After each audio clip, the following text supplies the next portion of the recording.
Hey guys, welcome back to our channel. In this tech tutorial video, we're going to break down for you how you can change the work schedule for your project on GanttPro in 2026. So let us dive into this.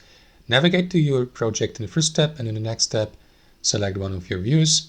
And what you want to do, guys, is access your project settings in the next step. To do that, click into that gear icon in the top right.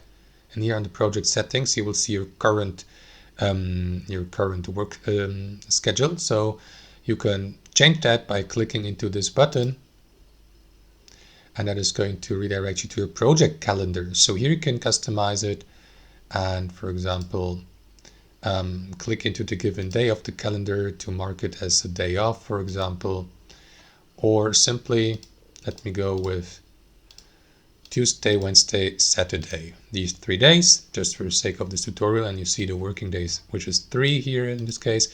The working hours, you can customize these as well. And let me go with, I don't know, start with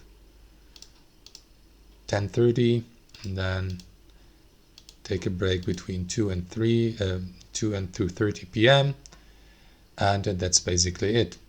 And after that, guys, you will see these changes applied here with the working hours in total here. You can also change to the table view or the calendar.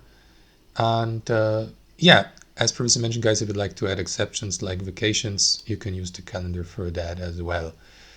That's it, guys. Thanks for watching. Hope you enjoyed it, got some value from it.